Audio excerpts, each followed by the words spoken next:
Bonjour, effectivement, aujourd'hui je vous propose de réfléchir, de méditer sur un texte de miracle fait par Jésus, la guérison d'un sourd-muet.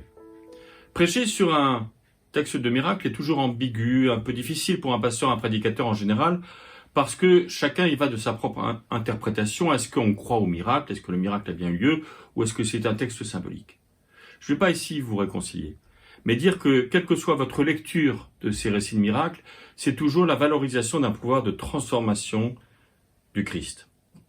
Ici, nous avons donc quelqu'un qui est sourd-muet.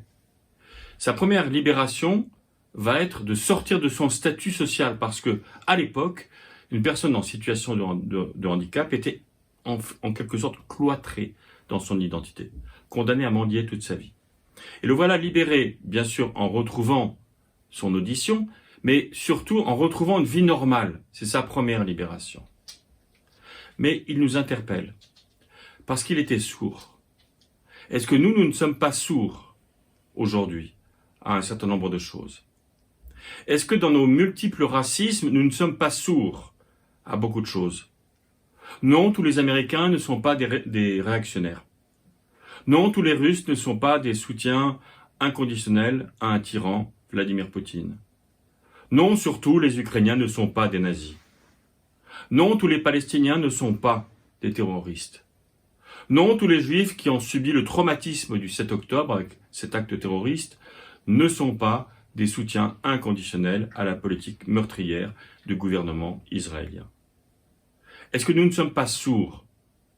Eh bien voilà que cet homme nous invite à retrouver notre écoute.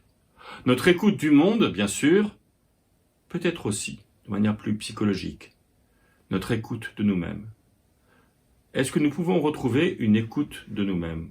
Est-ce que nous pouvons être à l'écoute du monde en étant à l'écoute de nous-mêmes? Est-ce que nous pouvons nous entendre, si je puis jouer sur les mots, avec nous-mêmes? Non seulement nous entendre nous-mêmes, mais nous entendre avec nous-mêmes. Vous voyez que cette guérison est une guérison sociétale, mais c'est une guérison psychologique, comme très souvent dans ces récits qui sont des récits spirituels et non pas des récits journalistiques. Donc voilà, nous sommes un peu nous-mêmes des sourds-muets. Nous avons à retrouver un chemin d'écoute du monde, de nous-mêmes. Alors suivons ce chemin emprunté par cet homme qui a rencontré le Christ. Amen.